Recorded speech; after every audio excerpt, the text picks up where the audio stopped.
எல்லாரும் சேர்ந்து என்னுடைய சீலையை பிடிச்சு இழுத்து வண்டி போட வச்சு நீ நினைக்கிற மாதிரிலாம் ஒண்ணு இல்ல, மானமங்க படுத்திட்டானுங்க. என்ன கழுத்தை பிடிச்சு வெளியில தள்ளுற அளவுக்கு என்னைய நடந்துச்சு. வாய வச்சு சும்மா இருந்தா தானே. எத்தனை பேர் வந்தாலும் என்கிட்ட மோத முடியாது. பார்த்தாலே தெரிகிறது. மானமங்க படுத்திடுவேன். எத்தனை ஒரு பஞ்சாயத்தடா முடிச்சு வச்சு பாரு, நமக்காக அம்பட்டு பெண்ணும் பிள்ளை குட்டியோட வெயில்ல காத்து கிடக்குறாங்களே. கோவை மாநகராட்சி கூட்டத்தில் அடிதடி சம்பவத்தில் இந்த சம்பவத்தின் காட்சிகளை தற்போது பார்க்கலாம். நல்லது இல்ல, எல்லாம் மீறி போறீங்களா? ஒவ்வொரு தோளுக்கு ஒரு தலை வரலாம். இதுக்கு மேல தாங்க முடியாது குருநாதா. என்ன நினைச்சிட்டு இருக்கீங்க? எங்களுடைய மாண்புமிகு முதலமைச்சர் விஜய் சாருக்கு இந்த விஷயம் தெரிஞ்சதுன்னா உங்க அண்ணன் என்ன பெரிய வெண்ண? விஜய் சாருக்கு இந்த விஷயம் தெரிஞ்சதுன்னா உள்ளத்துக்கு போடுவாரு. யாரு? எங்க அப்ப அவன் சரியான டுபா குருமாப்ல. ஒத்தைக்கு ஒத்தையா வந்து என்கிட்ட நின்னு பாருங்க. டேய், ஒழுங்கான ஆம்பளையா இருந்தா ஒண்டி கொண்டி வாங்கடா. உனக்கு மூஞ்சில மீசனா, எனக்கு முழங்கால மீசடா. அவ்வளவு தைரியமா? யார் மேல கை வைக்கிறீங்க? ஓ, அடிச்சேப்டைலா. காங்கிரஸ்காரி மேல கை வச்சிருக்கீங்க, சும்மா விட மாட்டோம். ஏன் போறேன் வரவன பூரா கடிக்க போறேன்றியா? வெறும் நினைச்சு வேலை பிடிச்சு கொண்டு போறாங்க மூதேவி. காங்கிரஸை பற்றி ஏதாவது பேசுங்கன்னா நாங்க அடிக்கிற அடி தாங்க மாட்டோம். அண்ணா 1967 அடிச்சாரு, ஒரு நாக் அவுட், இன்னும் எழுந்துக்கல. நாங்க தான் ஐசியூல வச்சிருந்து காப்பாத்தி கொண்டு வந்து இப்ப ஜெனரல் வார்டுல கொண்டு வந்து வச்சிருந்தோம். ஜெனரல் வார்டுல இருந்து யாரோ பிரைவேட் ஹாஸ்பிட்டல் கூட்டு போறான்னு கூட்டு போயிட்டாங்க. அதுக்கும் போயிட்டாரு, அவங்க போய் சேர்ந்துக்கிறாங்க. இவங்க எல்லாம் எங்களை அடிச்சா நாங்க தாங்க மாட்டோமான்னு. காங்கிரஸ்காரி மேல கை வச்சிருக்கீங்க, சும்மா விட மாட்டோம்.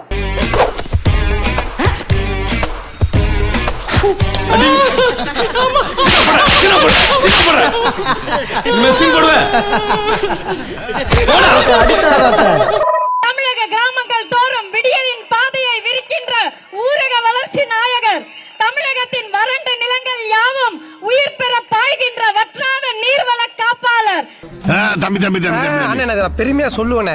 வான்முட்டும் இமயமாய் நம் தளபதி நின்றிருக்க அந்த இமயத்தை என்னாலும் தாங்கி பிடிக்கும் கொள்கை வார்ப்பாக விளங்குபவர். வாங்குற காசுக்கு மேல கூறாடா கொய்யா. வார்த்தைகளில் இடி முழக்கம், வாழ்க்கையில் தளபதிக்கான தியாகமும் கொண்டவர். நம் இதய தளபதியின் இந்த 52வது பிறந்த நாள் பெருவிழாவில் என் மூஞ்சிக்கு முன்னால புகழாத, அது எனக்கு பிடிக்காது. பாஸ், நீங்க ஒரு வில்லேஜ் விஞ்ஞானி பாஸ். இந்த விருகம்பாக்கமே தன் இருக்கையை விட்டு எழுந்து நின்று கைகளை தட்டி ஆரவாரம் செய்யட்டும். எல்லாரும் ஜோரா ஒரு கை தட்டுங்க. அதெல்லாம் தட்ட முடியாது. ரைட் விடு. தளபதி இட்ட கட்டளையை தன் உயிர் மூச்சாய் சுமந்து இந்த இயக்கத்தை காக்கும் இரும்பு மனிதர், நமது நெஞ்சங்களில் வாழும் மாண்புமிகு முதலமைச்சரின் நம்பிக்கைக்குரிய முதன்மை தலகர்த்தர், நமது இயக்கத்தின் அசைக்க முடியாத பெருந்தோன், நமது பெருமதிப்பிற்குரிய கழக பொதுச் செயலாளர், மாண்புமிகு அமைச்சர் அன்பு அண்ணன் ஆனந்த் சார் அவர்களை தனது அனல் பறக்கும் சிங்க முழக்க தலைமை உரையை வழங்கிட வருமாறு பேரன்புடன் அழைக்கிறோம். அண்ணன் என் ஆனந்த் இதோ வருகிறார். நாய் நாக்குன மூஞ்ச காட்டுறதுக்கு என்ன பில்டப் கொடுக்குது பத்தியா? இந்த மூஞ்ச நீ காட்டாமல இருக்கலாம். ராஜ்மோகன் அண்ணன் இருக்கிற இடத்துல நாங்கெல்லாம் பேசினா எங்க பேச்செல்லாம் எடுபடாது. ஒன்னே அண்ணன் சொல்றது ஒருத்தன் சிக்கிருக்காண்டா. ராஜமோகன் இருக்காரு, பள்ளி கல்வித்துறை அமைச்சர். அவருக்கு 3 துறை கொடுக்கப்பட்டிருக்கு. பள்ளி கல்வித்துறை, அப்புறம் தொல்லியல் துறை, செய்தி மற்றும் விளம்பரத்துறை. ஆனா அவர் பாக்குற ஒரே துறை ஜால்ரா துறை.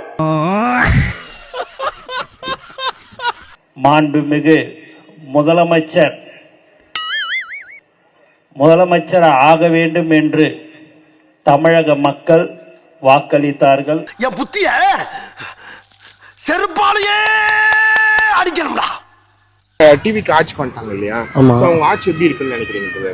ரொம்ப மோசம் ப்ரோ. ஏன் ப்ரோ, என்ன காரணம்? எங்க பார்த்தாலும் வெட்டு குத்து அடிச்சுக்கிறானுங்க. Waste, total waste. ஆமா, அது என்ன உங்க பேரை வெளியே விசாரிச்சால அவன் காரி துப்புற மாதிரி பாக்குறேன். காரி துப்புற மாதிரி. எந்த ஒரு தவறும் நாங்கள் அமைச்சராக இருந்தாலும் சரி, சட்டமன்ற உறுப்பினராக இருந்தாலும் சரி, எங்களுடைய நிர்வாகிகளும் சரி, நாங்கள் எக்காரணத்தை கொண்டும் தவறு செய்ய மாட்டோம். மகனை செருப்ப காட்டி பிய அடிச்சு போடுவேன். ஒரு அரசு வழக்கறிஞர் நியமனத்திற்கு 5 லட்சம் ரூபாய் முதல் 30 லட்சம் ரூபாய் வரை லஞ்சம் பெற்றுக்கொண்டு சட்டத்துறை செயலாளர், மாவட்ட ஆட்சியர், பொதுச் செயலாளர் ஆனந்த் ஆகியோர் அரசு வழக்கறிஞர் நியமனத்தில் முறைகேட்டில் ஈடுபட்டுள்ளதாகவும் மனுவில் குறிப்பிட்டிருக்கிறார். இங்க ஒரு ஆம உட்கார்ந்து எங்கீங்க? இப்பதாங்க நடந்துகிட்டே போச்சு. லஞ்சம் வாங்க மாட்டோம் என்று திட்டவட்டமாக நாங்கள் தெரிவித்துக் கொள்கிறோம். விஜய் வந்தோன்னு எல்லாத்தையும் ஒழிச்சிட்டான். ஆமாம், உண்மை. அதிகாரிகள் யாரு வாங்குறது? அதுக்கு நம்ம ஆளுங்க வாங்குறாங்க. எங்களுடைய நிர்வாகிகள்லாம் நீங்க பாத்தீங்கன்னா அவங்க பாட்டு எதை பத்தியும் கவலைப்பட மாட்டாங்க.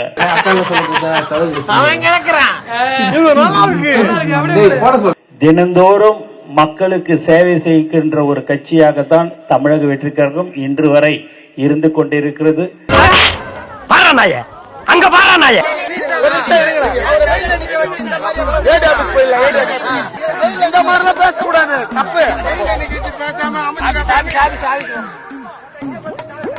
எடுத்தாங்க பாருங்க ஒரு ஓட்டம்.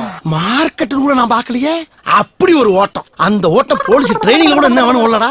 அதற்கு பலனாக தலைவர் தளபதியை தமிழ்நாடு மக்கள் முதலமைச்சராக அவருக்கு அந்த வாய்ப்பை கொடுத்திருக்கிறாங்க. ஐயோ டேய், அவன் தான்டா இன்னைக்கு பெரிய வேலை பார்த்து விட்டு போயிட்டான். ஓட்டு போடுங்க, விஜய்க்கு ஓட்டு போடுங்கன்னு சொன்னாங்க. புள்ளக்குட்டிய பேச்ச கேட்டு நாங்களும் போட்டோம். இப்ப நாங்க சிஎம் சரணாக பார்த்தாகணும். எங்களுக்கு எதுவாவது ஒரு வழி பண்ண சொல்லுங்க. அரசு நிலத்தில் வீடு கட்டி வருட கணக்கில் சட்டப்பூர்வமான மின் இணைப்பு, வீட்டு வரி போன்ற ஆவணங்களுடன் ஆக்கிரமித்துள்ள அனைவருக்கும் பட்டா முறைப்படுத்துதல். வந்து கள்ளக்குறிச்சி மாவட்டம், சின்னசாலை வட்டம், திம்மாபுரம் கிராமம். நாங்க வந்து 85-86 இந்திரா குடியிருப்பு திட்டத்துக்கு எல்லாம் எங்களுக்கு அரசாலாம் கட்டி கொடுத்தாங்க. நாங்களா எதுவும் கோயில் மனத்தை ஆக்கிரமிப்பு பண்ண கிடையாது. எங்களுக்கு அரசாலாம் கட்டி கொடுத்தாங்க. இப்போ வந்து திடீர்னு 45 வருஷமா நாங்க இங்க குடியிருக்கிறோம். இப்போ வந்து திடீர்னு இருக்குன்னு சொன்னா நாங்க எங்க போவோம்? நாங்க என்ன பண்ணுவோம்? நாங்க ஐயா, இவங்க எல்லாம் நம்ம தொகுதியை சேர்ந்தவங்க. நேத்து நீங்க மீட்டிங்ல பேசுனீங்களா? என் உயிர் உள்ளவரை இலவச உணவு, இலவச உடை, இலவச வீடு இவைகள் கிடைக்க அரும்பாடுபடுவேன். இவருக்கு உணவு தேவை, அவருக்கு உடை தேவை, அவருக்கு வீடு தேவை. ஆனா இதெல்லாம் யாருக்குன்னு சொன்னாரோ? எங்களுக்கு தானே. இல்ல, எல்லாம் அவருக்கு தான் அர்த்தம். ஒரு டவுட், தமிழ்நாட்டுல ஏதாவது தப்பு நடந்துச்சுன்னா இதுக்கு முன்னாடி சிஎம் தானே பர சொல்றீங்க. இப்ப என்ன பண்ணுவீங்க? இப்ப என்ன பண்றது? அதான் சாவு ஊந்து போச்சே. எல்லாரும் சாப்பிட்டு சாப்பிட்டாங்க சார். அண்ணா வாங்க, உனக்கு தெரியுமா? எங்க பிள்ளைங்க சொன்னதுனால விசுலுக்கு போட்டேன். இன்னும் 2500 ரூபாய் கொடுக்குறேன்ற 2 டெல்லிக்கு போனாரு, வந்தாரு, உட்காந்தாரு, தூங்குறாரு பகுதி போற. ஏண்டா எங்களை இன்னமுமாடா நம்பிக்கிட்டு இருக்க? எங்க பேசிக்கிட்ட பார்த்தாவே உனக்கு தெரிய வேணாமா அவங்க தருவாங்களா தரமாட்டாங்களான்னு? இன்னும் பச்சை பிள்ளையா இருக்கேடா. நாங்க போட்டதுக்கு நாங்களா செருப்பால அடிச்சுட்டோம். அதான் இந்த மாதிரி நாங்க போட்டோம். இன்னைக்கு அரசாய் போய் நிக்கிறோம். நான் அப்பவே பச்சு சொல்றேன், இந்த சில்லற பசங்க சாவகாசம் எல்லாம் வச்சுக்காதேன்னு. ஸ்கூல் லெவல்லயே டிராப் அவுட்ஸ் அதிகமானது யாரோட ஆட்சியிலங்க? அப்படி கேளு. வால்பாறையில் 2 அரசு பள்ளிகள் மாணாக்கர்கள் வருகை இல்லாததால் அரசு பள்ளிகள் மூடப்பட்ட அவலம் அங்கு அரங்கேறி இருப்பதாக கூறப்படுகிறது. இதுல கல்வியில் சிறந்த தமிழ்நாடுன்னு டிராமா வேற. இது போன்ற பள்ளிகள் மூடப்படுவதால் மாணவ மாணவியர்களின் கல்வித்தரம் குறைவதற்கு வாய்ப்புள்ளது. எனவே அப்பகுதியில் பள்ளிகளை திறக்க வேண்டும் என சமூக ஆர்வலர்கள் மற்றும் மாணவர்களின் பெற்றோர்கள் கல்வித்துறைக்கும் அரசுக்கும் கோரிக்கை வைக்கின்றனர். கவர்மெண்ட் ஸ்கூல்ஸ் மூடினது யாரோட ஆட்சியிலங்க? நீங்க நினைக்கலாம் ஏதோ கோமாளி மாதிரி ஏதோ பண்ணிட்டு இருக்காங்க ஜோக்கர் மாதிரி அப்படின்னு. உண்மையிலே ஜோக்கர் தான். கடந்த 2 மாசத்துல மட்டும், அதாவது தாவேகா ஆட்சி அமைத்த இந்த 62 நாட்கள்ல மொத்தமா 10 அரசு பள்ளிகள் மூடப்பட்டிருக்கு. அதே சமயம் இன்னொரு பக்கத்துல 15 சிபிஎஸ்இ பள்ளிகள் திறக்கிறதுக்கு அனுமதி கொடுத்திருக்கு இதே தாவேகா அரசு. ஐயோ, அங்க பார்த்துட்டு அப்படியே நம்மள பாக்குறாங்களே. கிரியாளா உடம்ப இரும்பாக்கிக்கடா, அடமள ஆரம்பிச்சு வெளுத்து வாங்க போ. சுத்தி எங்க வந்து நிக்கிறாங்க அப்படிங்கறத இது மூலமாவே தெரிஞ்சுக்க முடியும். அதுலயும் குறிப்பா கடந்த கல்வியாண்டு, அதாவது 24-25 கல்வியாண்டுல அரசு பள்ளியில சேர்ந்த மாணவர்களோட எண்ணிக்கையை விட 25-26 தாவேகா ஆட்சியில இந்த கல்வியாண்டுல மொத்தமா 2.7% மாணவர்கள் குறைவா சேர்ந்திருக்காங்க. அப்படியே தனியார் பள்ளியில பார்த்தோம்னா 1.77% மாணவர்கள் அதிகமா சேர்ந்திருக்காங்க. இதே 2 கல்வியாண்டு வித்தியாசத்துல பார்த்தோம்னா இவ்வளவு பெரிய விஷயங்கள் நடந்துட்டு இருக்கு. ஆனா இதை மறைக்கணும். இதை விடையும் எந்த ஒரு பெரிய விஷயம் நடந்தாலுமே ஒரு கோமாளித்தனமான ஒரு விஷயத்த முன்னாடி எடுத்துட்டு வருவாங்க. அப்படிதான் இதே பள்ளிக்கல்வித்துறையில பாடநூல் வாரியத்துல லயோலாமணி அவர்களை நியமனம் செஞ்சு 2 நாளா அதை பேசு பொருளா மாத்திட்டு பின்னாடியே 15 சிபிஎஸ்இ பள்ளிகள் திறக்கிறதுக்கு அனுமதி கொடுக்கறதுக்கான அந்த வேலையுமே நடந்துட்டு இருக்கு.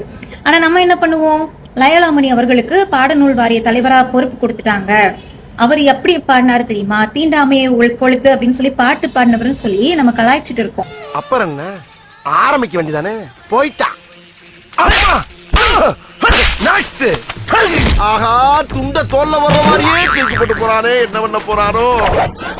சொல்ல போனா இன்னும் 20-25 வருடத்துக்கு தமிழ்நாட்டின் முதலமைச்சராக தலைவர் தளபதி தான் இருப்பார்.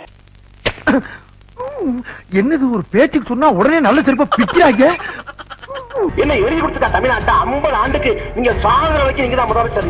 என்னடா என்கிட்ட அழகு இல்லையா, அறிவு இல்லையா, திறமை இல்லையா, பாடி இல்லையா, பக்கத்துல அருவா இல்லையா, அவன் அப்படியே வெட்டிடுறேன். உள்ளாட்சி தேர்தலில் நாம் 100% வெற்றி பெறுவோம். வரட்டும்டா உள்ளாட்சி தேர்தல். உள்ளாட்சி வரும், உள்ளாட்சியில நீங்க வரீங்களா தானே பிரச்சனை.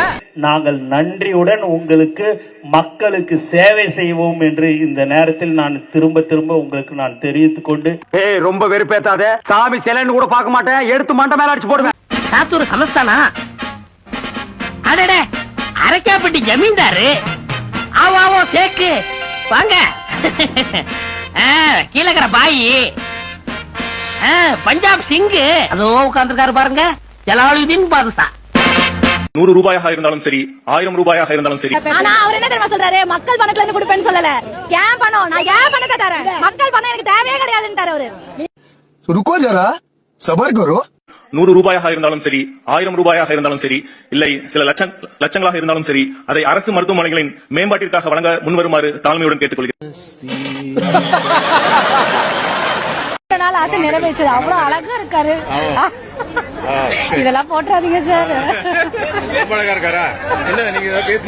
செல்லத்துக்கு வெக்கத்தை பாத்தியா, பார் பார் பார், அத பாக்க முடியாம திரும்பி உட்கார்ந்துட்டு கியூட் தெரியும்ல. பக்கத்துல பார்த்தா இது நீங்க போட்டுருவீங்களா, இத போட்டுருவீங்களா, அதாவது வீட்டுக்காரன் தியாகி, என்ன பண்ண முடியாது, வீட்டுக்காரன் தியாகி, அவ்வளவுதான் பண்ண முடியும். உங்க வீட்டுக்காரர் என்ன பண்றாரு?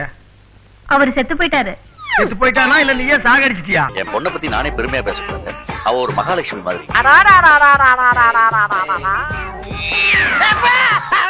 ஒத்தரோசா பிள்ளைய ரொம்ப அற்புதமா வளர்த்திருக்கம்மா, நீ ரொம்ப அழகா வளர்த்திருக்க, நன்றிங்க, ரொம்ப மரியாதை கொடுத்துட்டாவ.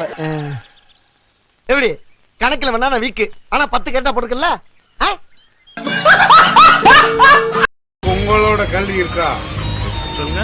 5 ரூபீஸ்க்கு 10 ரூபீஸ் வசூல் பண்ணுவாங்க. உங்களோட பதில் இருக்கா? நான் பப்ளிக் தான்.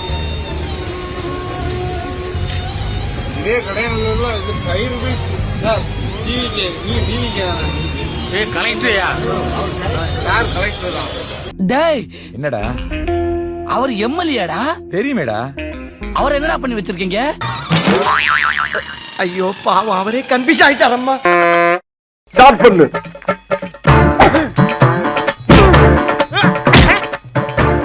இங்கிட்டு வா, அப்படியா அப்படியா. படைக்கல மண்டல மட்டும் அடிச்சிடாத, குலக்கேசல் உள்ள போயிருவேன். சரியா, உங்க வீட்டு பிள்ளையா நினைச்சு எல்லாரும் என்னை மன்னிச்சிருங்க.